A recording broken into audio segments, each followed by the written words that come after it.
Bien, estimados seguidores del Cucurucho de Papel, les habla Luis Alberto, quien está a cargo de esta entrevista que se va a realizar al señor Ricardo Aguilar Saavedra. Él es historiador de la Universidad Mayor de San Marcos, tiene estudios en humanidades y especialización en relaciones internacionales.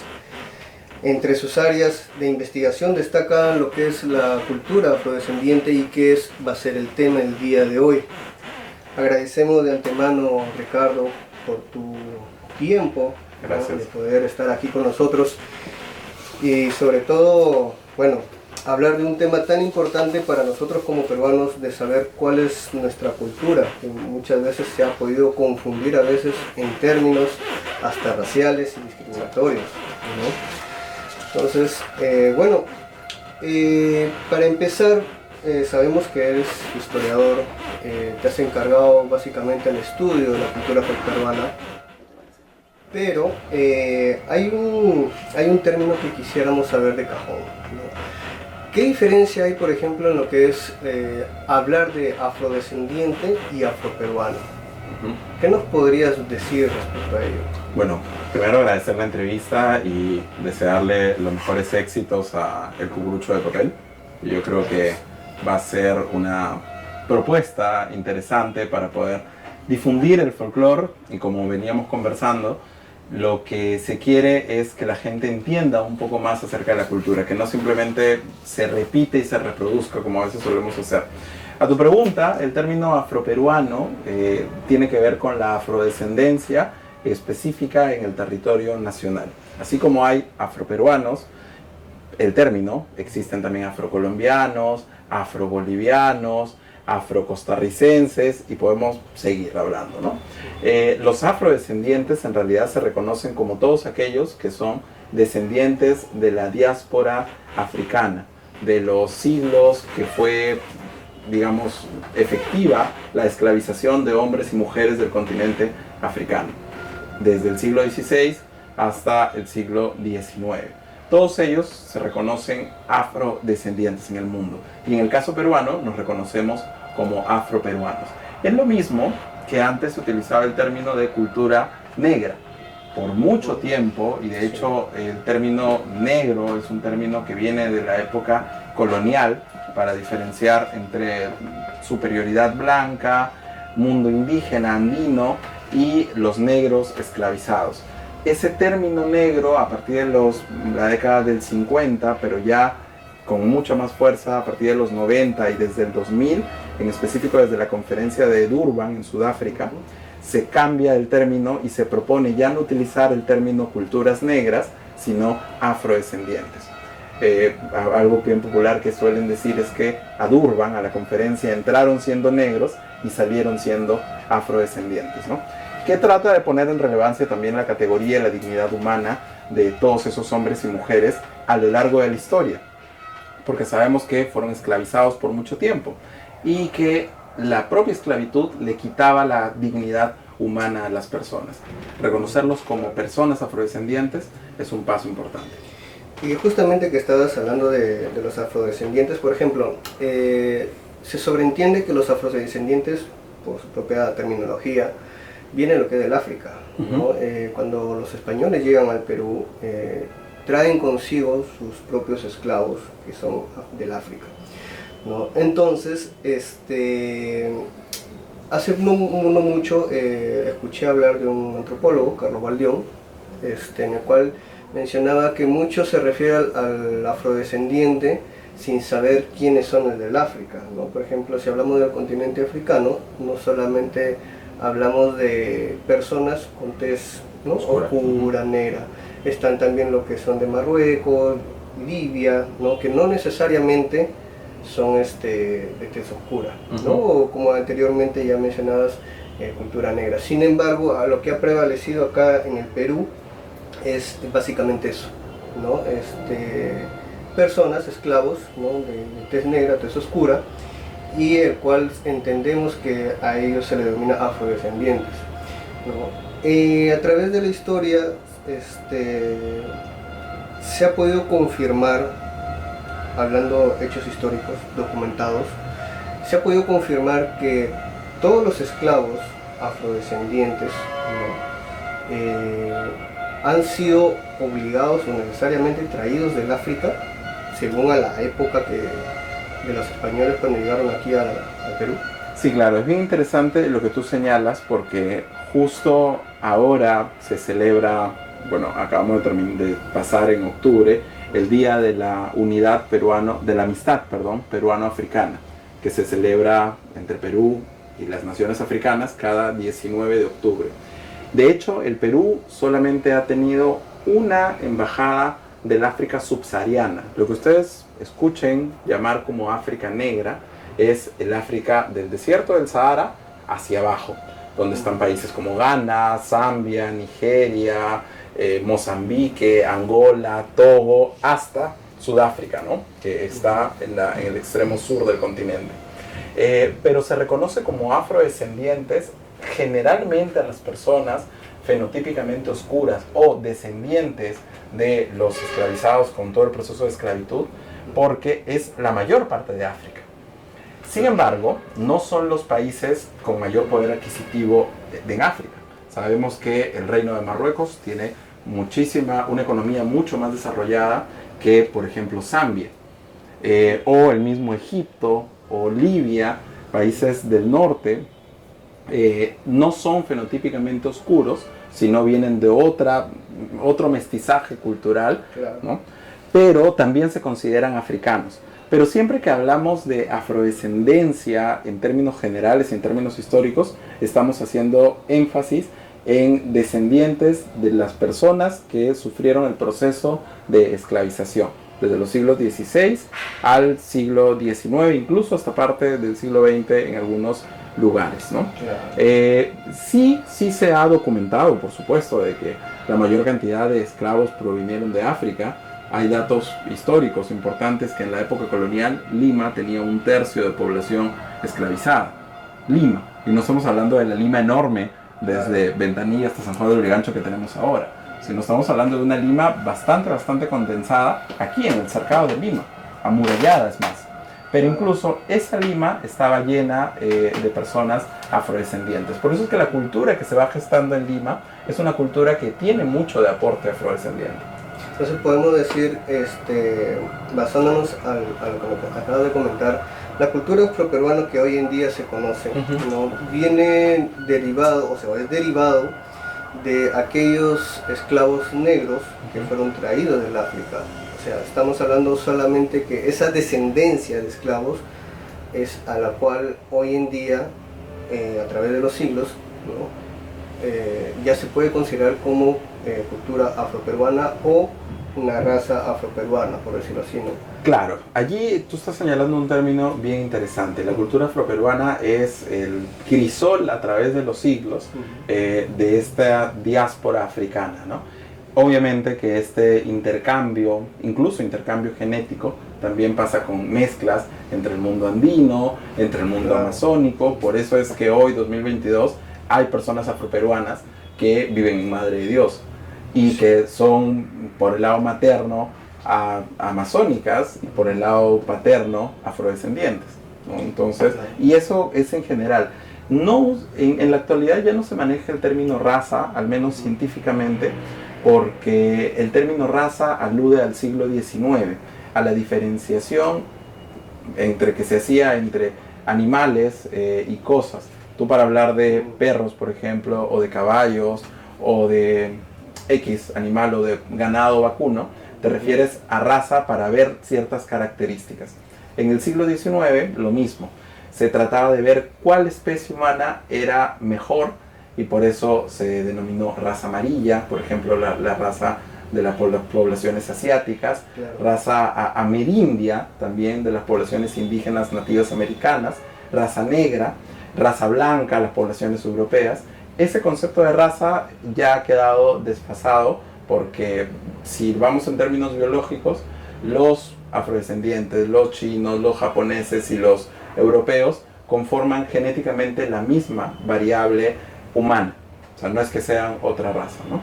Pero digamos que en la cultura popular se sigue hablando mucho de razas, ¿no?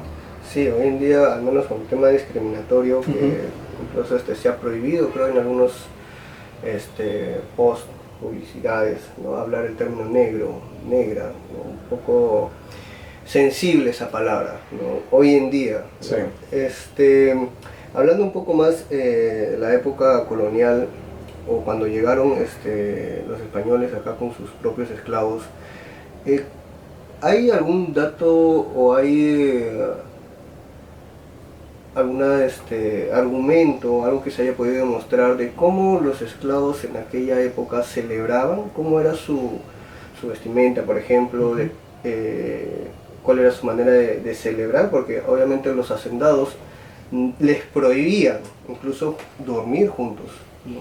Tanto varón como mujer tenían que dormir por separado, ¿no? Entonces, ahí se podría saber si es que hay algún indicio o algo documentado en el cual nos pueda decir cómo actuaban los esclavos en aquella época, cómo se divertían, cuál era su manera de distraerse, por ejemplo, ¿no? Lo que hoy en día uno puede salir a una fiesta, claro, ¿no? Encontrarse con sus amigos, ¿no? Sabemos que en aquella época no era así. Entonces, ¿cuál era la manera de los esclavos de poder comunicarse, divertirse, procrear sus propios hijos, ¿no? Porque incluso ha habido abusos de parte de los hacendados, ¿no? Wow. Solo esa pregunta merita un documental.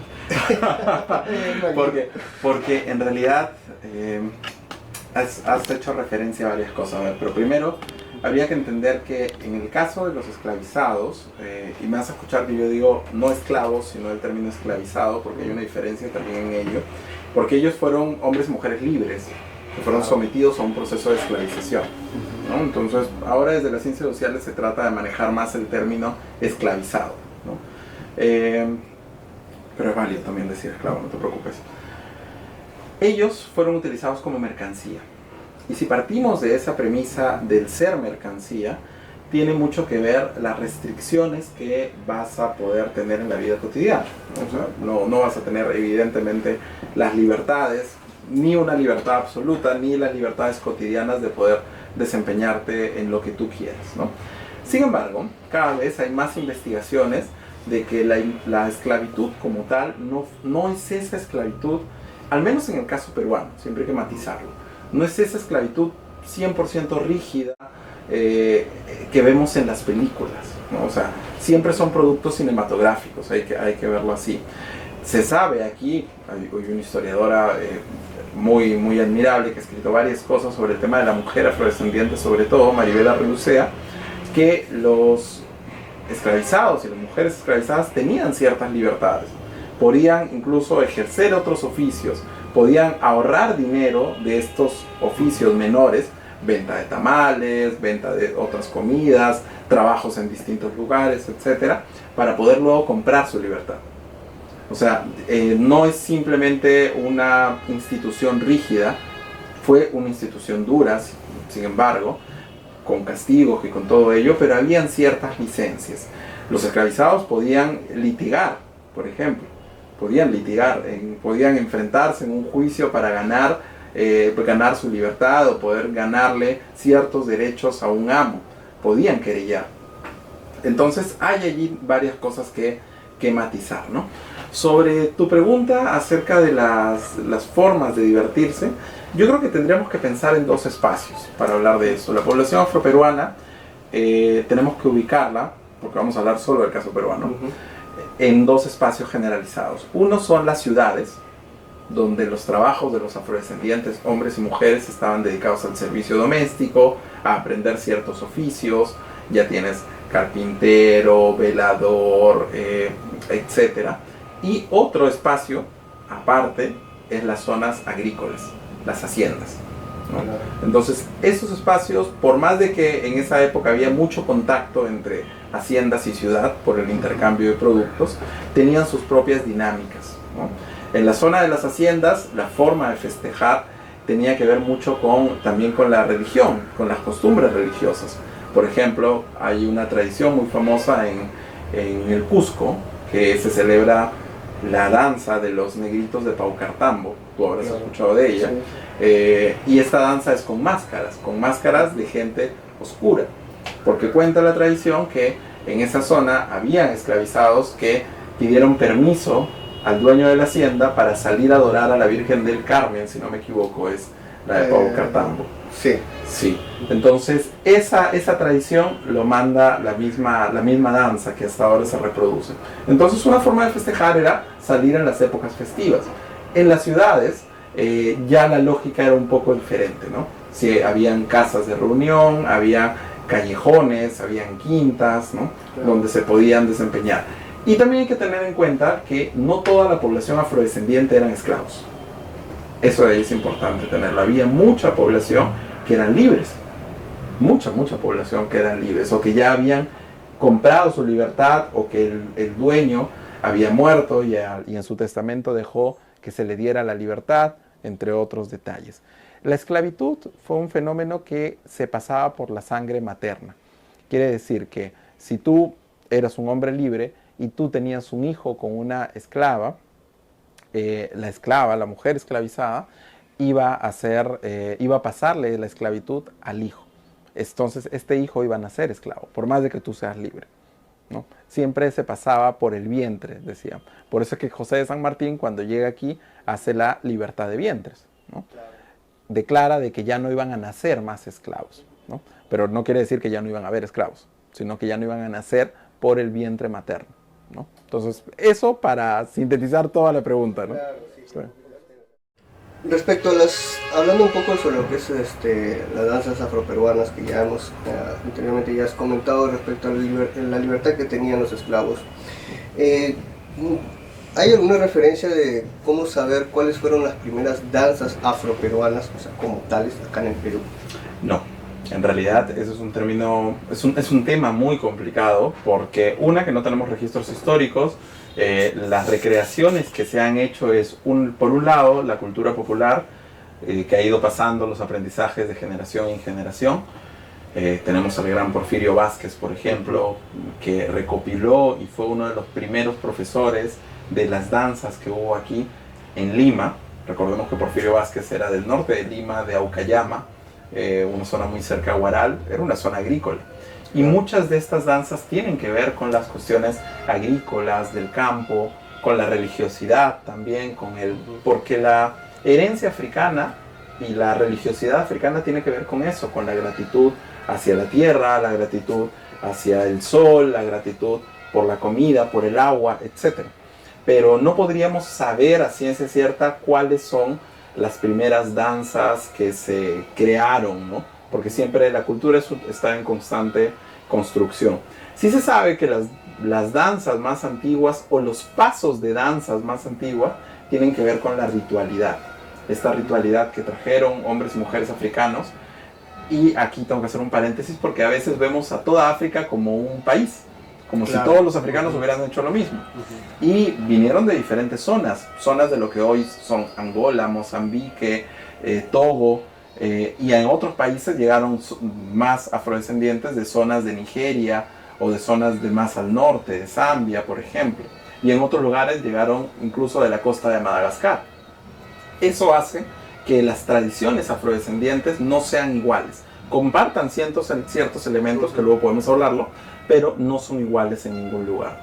Muchas de las danzas tienen que ver con este tema ritual, te decía, ¿no? Los pasos del festejo, aunque para hablar del festejo, que tiene su propia historia, que es una historia bastante reciente, pero los pasos del festejo, los pasos del son de los diablos, la forma de los saltos, la forma de bailarlo, tiene que ver con este elemento religioso también. Claro, justamente estabas mencionando sobre la danza del sol de los diablos. Se tiene como referencia histórica cuando llega el carnaval acá a Lima propiamente dicho, y obviamente acá se expande a todo el país. Se dice o se sabe que el son de los diablos, por ejemplo, nace aquí en el siglo XVI, ¿no? En el cual es una especie de libertad que tuvieron, ¿no?, los esclavizados, en el cual tiene que ver mucho con el Corpus Christi, no me equivoco, ¿no? Entonces, ¿qué nos podrías decir respecto al son de los diablos? O sea, podríamos decir que históricamente hablando se podría hablar de una primera danza acá en el Perú, porque incluso se le reconoce, ¿no?, en aquella época como un baile exclusivo, ¿no? De los negros en ese entonces. Claro, como tú bien lo señalas, el tema del Son de los Diablos tiene que ver con el ambiente religioso, católico, y precisamente la semana o semanas anterior a la fiesta a la época de la penitencia, se daban ciertas libertades, no solamente para la población afrodescendiente, sino era parte de la cultura popular. Hay bailes, muchos bailes andinos que también coincidían con esa época. Entonces yo creo que tiene que ver con la religiosidad en general.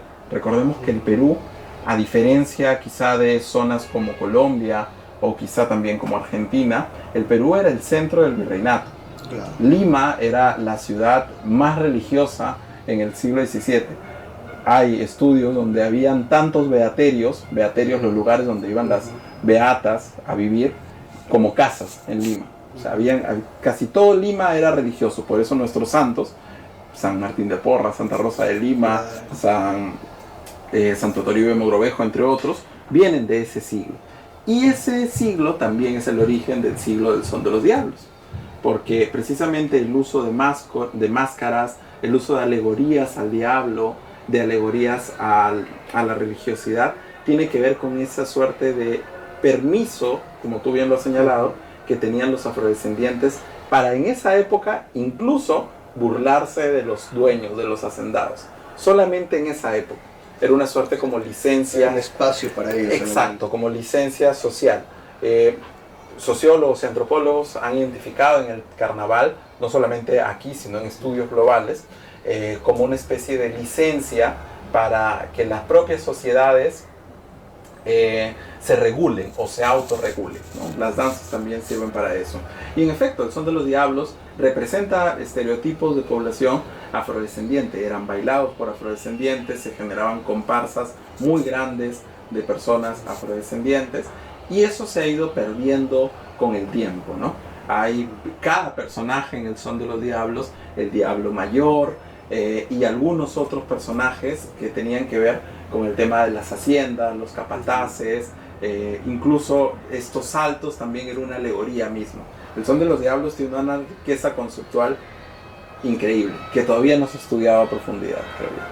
Sí, justo mencionaba sobre el Diablo Mayor. El Diablo Mayor, bueno, si bien es cierto, es quien comanda, sí, comanda a los diablitos, y también tiene uno que otro personaje desconocido para muchos, como es el capataz también propiamente dicho, ¿no? Pero hay una inquietud, al menos en nosotros, cuando nace o se crea el Son de los Diablos a espaldas, se podría decir, del Corpus Christi, porque era una especie de burla, ¿no? En este mismo carnaval existía un personaje que se llamaba Ño Carnavelón, ¿no? Tiene alguna, digamos, o sea, tiene que ver mucho el personaje del Diablo Mayor con este personaje del carnaval. O sea, ¿estamos hablando del mismo personaje o es que se podría diferenciar algo, ¿no? No, yo creo que sí, tiene mucho que ver. No he revisado estudios al respecto exactamente, pero creo que tiene que ver con la figura de liderazgo dentro de una comparsa, ¿no? O sea, pienso que el tema va por ahí. Ño Carnaval, o sea, el Ño es la corruptela de la palabra señor, ¿no? Ño, ¿verdad? O sea, Ño, claro. Entonces tú vas a escuchar Ño Josué, Ño o Ña. La Ña es la corruptela de la palabra doña, ¿no? Ña Catita es doña Catita. O sea, ese Ño Carnavalón es el señor Carnavalón, es el que lidera todo el grupo y a él hay que seguirlo, ¿no? Y cambiando ya, hablando también un poco de danza respecto a lo que es el festejo, por ejemplo, ¿no? ¿Cómo es que se origina esta danza que la mayoría de los peruanos conocemos y que cuando escuchamos festejo, ¿no? Lo primero que lo asociamos a música negra, ¿no? Música negra, ¿no? ¿Cuál es el origen de esta danza?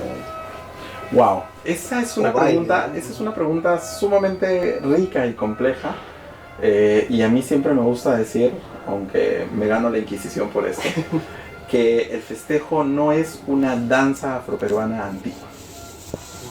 No lo es. ¿Por qué? Porque si hablamos de danzas afroperuanas, mencionábamos al carnaval perdón, al son de los diablos, hemos hablado de la zamacueca, podemos hablar del golpe tierra, de danzas tradicionales del pueblo afroperuano. El festejo es más una construcción de distintos pasos que tienen que ver también con la ritualidad, que tienen que ver con esta herencia cultural del afroperuano, pero que no tiene más de 70, 80 años probablemente, ¿no? Es contemporáneo, por decirlo así. Sí, y muchos autores, y justo la familia Vázquez estuvo aquí la semana pasada, consideran que Porfirio Vázquez, el que es considerado el patriarca de la música afroperuana, es el que inventó el festejo. Y si no lo inventó, es el primero en recopilarlo y enseñarlo. Dicen por ahí, y lo he escuchado también a otras personas, siempre esto que lo digo como que dicen, porque efectivamente sí lo he escuchado, Claro. que el festejo era la forma en la que Porfirio le enseñaba a bailar música afro a la gente que no era afro. Y el festejo, en realidad, los pasos son sencillos, entre comillas. Claro. Es una forma de enseñarle a bailar música afro a gente que no es afro. Recordemos que Porfirio Vázquez fue profesor de academia de folclore, de música. Claro. Y él como tal pudo haber condensado muchos de los pasos de las tradiciones en una sola danza, que a partir de ese momento empezó a llamarse festejo, ¿no? Hay una leyenda, una tradición que lo cuenta la familia, que dice que estaba Nicomé de Santa Cruz, que llegaba asiduamente a la casa de Porfirio Vázquez, y Nicomés lo escucha a Porfirio cantar un festejo y hacer música con el cajón. Y Nicomés le pregunta: Porfirio, ¿qué es eso? Y Porfirio se ríe y le dice: es un festejo. Y entonces ese es el origen del nombre. O sea, es una forma de festejar, es un ritmo que, si bien se pudo haber tenido en las fiestas del pueblo afroperuano, no se tenía como una danza claramente hasta 1940 o incluso un poquito más, ¿no? Detalle de eso es que Adolfo Celada, por ejemplo, un guitarrista criollo afroperuano centenario, que el próximo año cumpliría 100 años, ¿sí? Adolfo Celada contaba que él, en su niñez, infancia, en Lima, nunca había escuchado un festejo. Nunca había escuchado un festejo. Ha escuchado valses, polcas, marineras, ¿no? Y en Lima había gente negra, había gente afrodescendiente, y él nunca había escuchado un festejo como ese nombre. Entonces hay muchos detalles ahí que tratar de entender para hablar del festejo. Hoy el festejo es un baile afroperuano, porque sus mayores ejecutantes y difusores son los afroperuanos, pero no creo que hay que remontarse tan atrás, o hay que decir que fue una de las primeras danzas antiguas, ¿no? Claro. Y hablando ya un poco sobre las danzas, y algo que también ha sido muy controversial, es respecto a la vestimenta que se usa. Sí, por supuesto. Hoy en día, ¿no? Por ejemplo, en el caso del festejo, varía muchas veces la vestimenta, ¿no? Recuerdo a un docente de la Escuela de Larguedas, Luis Medina, que una vez planteó una propuesta de un festejo, ¿no?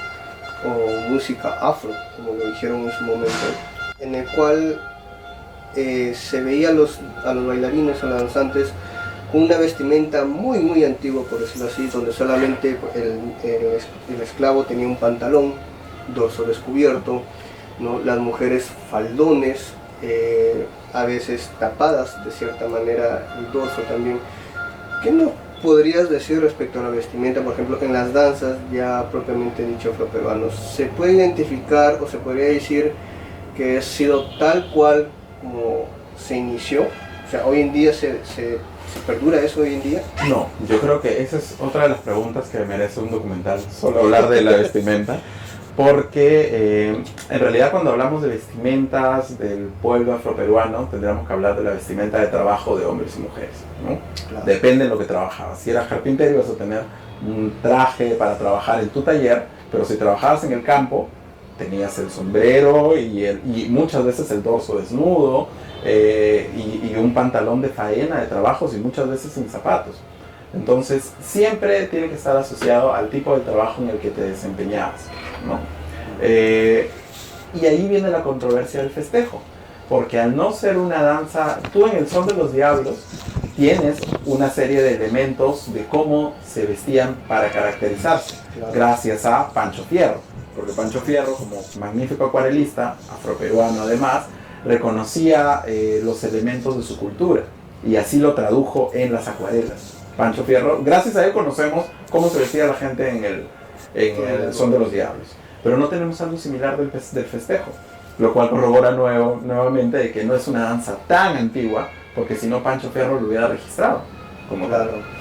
Y complica bastante pensar en este sentido comercial que hoy por hoy tenemos del festejo, porque fue un fenómeno a partir de los años 80, si no me equivoco, que a partir de la Valentina, tú habrás escuchado, Valentina Barrio Nuevo, Norma Arteaga, la hija de Valentina, crea una peña y a partir de ahí se empieza a enseñar lo que hoy consideran que es una forma de bailar el festejo. Incluso con docentes y alumnos de la escuela de folclore, siempre los escucho decir que están bailando estilo Valentina, ¿no? Lo que en realidad no es tan cierto, porque el festejo, si lo queremos jalar a lo tradicional, tiene movimientos afroperuanos rudos, fuertes, claros, ¿no? Un poco más pegado a lo de Perú Negro sería, ¿no? O a lo que enseñaba Victoria Santa Cruz, que además sus discípulos de Victoria fundaron Perú Negro, ¿no? Pero el estilo de Norma Arteaga, y con toda la difusión explosiva que tuvo la Peña Valentina, fue estos trajes chiquitos del festejo, los trajes de los top chiquitos para las mujeres, y donde más se muestre, mejor, ¿no? Claro. Y eso creo que a lo largo de los últimos 30 o 40 años ha terminado por desvirtuar el tema de la cultura afroperuana. Quiere decir que mientras más exótico se vea tu baile, más culturalmente aceptado es el festejo. Susana Baca, cuando fue ministra de Cultura en poco tiempo, trató de cambiar eso y reglamentarizar que no se baile con ropas tan pequeñas, porque ningún afroperuano en la época antigua ha bailado con esas ropas, porque el detalle no era una exhibición, sino era una danza de jolgorio, de disfrute, y es más, se disfrutaba entre personas cercanas, porque si los dueños de la hacienda te veían bailando eso, te mandaban a castigar porque eran personas muy religiosas. Entonces no era un producto para el espectáculo. El problema de las vestimentas de la danza actual es que mucho se genera en el espectáculo. Pasa algo similar con la saya en Puno. Los caporales, exacto. O sea, mientras más pequeño el vestido de las mujeres, se aprecia más, pero se aprecia menos ropa en realidad, pero se aprecia más la corporalidad. Y eso es un problema, en realidad, que también sucede con las danzas del pueblo afroperuano. ¿Qué término le darías, en resumidas cuentas, respecto a la vestimenta que hoy en día se trata de que solamente sea más pequeño? ¿Hay una transgiversación de...? Sí, yo creo que hay una historia equivocada de la vestimenta, de la historia del pueblo afroperuano y de la danza, ¿no? Por eso ahora cada vez más elencos están proponiendo bailar el festejo con ropas largas, ¿no? Con faldones largos, salvo el alcatraz, que tiene otra connotación y es una connotación ya de cortejo, pero igual tampoco no tiene que ser literal mostrando todo, ¿no? O sea, siempre hay que cuidar también el sentido histórico y ritual de las danzas, de los bailes, ¿no? Claro. Continuando con la entrevista, la verdad, Ricardo, es una gran información que nos estás dando y agradecer nuevamente tu tiempo. Estábamos por hablar del tema respecto a los instrumentos musicales, ¿no? Muchos han visto congas, ¿no? Tambores, el cajón, que la mayoría ya lo conoce, ¿no? Pero hablando de historia, de cultura afroperuana o afrodescendiente, cuando los esclavos, o mejor dicho, cuando traen a las personas negras, ¿no? Esclavizadas, ellos acá ya en Perú formaron sus propios instrumentos, o ellos trajeron de su lugar natal, que vendría a ser África, ¿no? Instrumentos ya propiamente dicho, o crearon acá al conocimiento que ellos ya tenían. Claro, habría que entender un poco o pensar en las condiciones del traslado. Hay imágenes, grabados de la época colonial donde efectivamente volvemos al inicio de que eran transportados como mercancía. Entonces ninguna persona transportada como mercancía podría traer un tambor africano.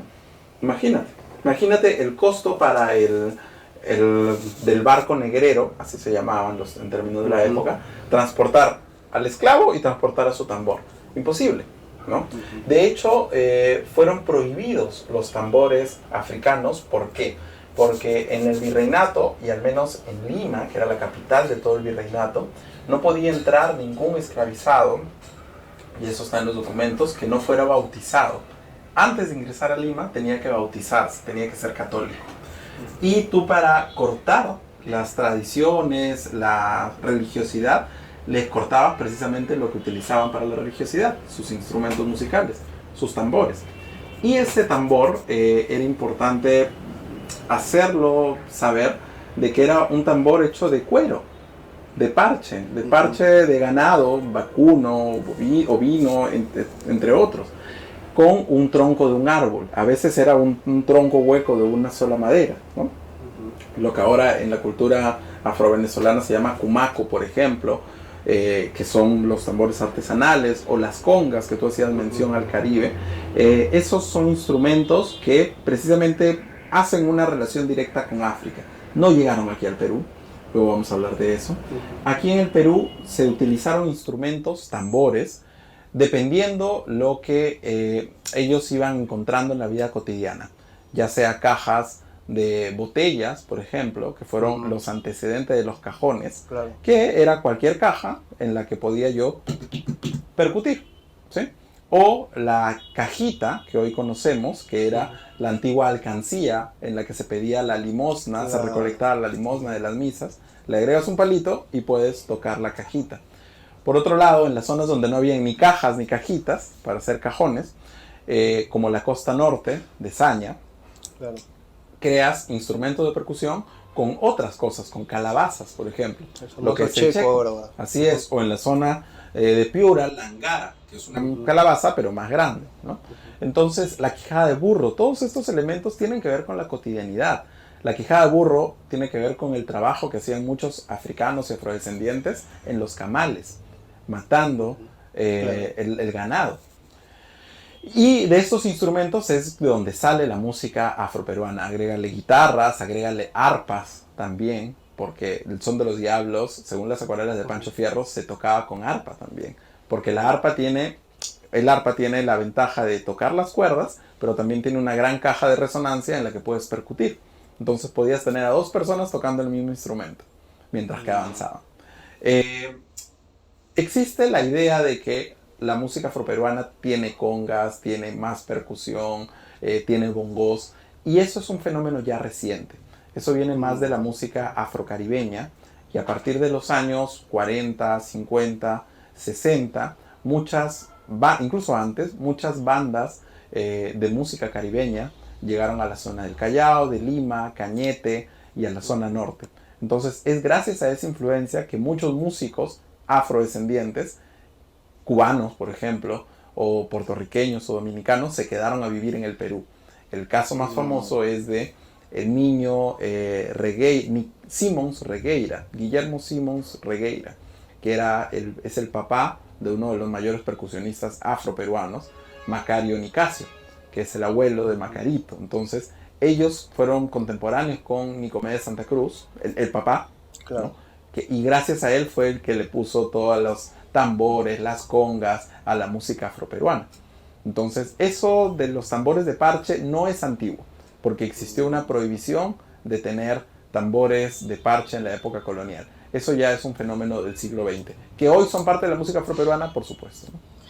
Estamos hablando de instrumentos que han sido incorporados, ¿no? Han sido incorporados a este género. Claro. ¿no? De la cultura. Podríamos decir que la guitarra también ha sido incorporada, ¿no? Claro, porque la guitarra viene de Europa. Sí, exactamente. Propiamente dicho. Bueno, estamos ya terminando respecto a esto. Hay algo que quisiéramos entender un poquito, ¿no? Respecto, hoy en día se habla mucho sobre discriminación, ¿no? La nueva generación, como dicen, hoy en día es muy sensible respecto a ciertos términos. Sí. Ya ha habido incluso hasta denuncias, ¿no? Respecto a ello. Para ti, opinión personal o como historiador, el término negro o negra, decirle a una persona de tez oscura o que tenga una descendencia afroperuana o afrodescendiente, bueno, creo que vale decir que sería ya afroperuano, ¿lo consideras un término mal dicho? ¿Es algo discriminatorio? ¿Cómo lo consideras? Claro, bueno, habría que partir que la discriminación es un delito porque tiene, digamos, características lascivas en la salud mental de los niños, niñas, las personas.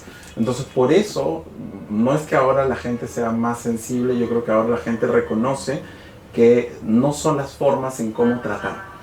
Y el término negro tiene una incidencia directa en esa forma de tratar, porque en la época colonial los afrodescendientes y las afrodescendientes no eran considerados personas.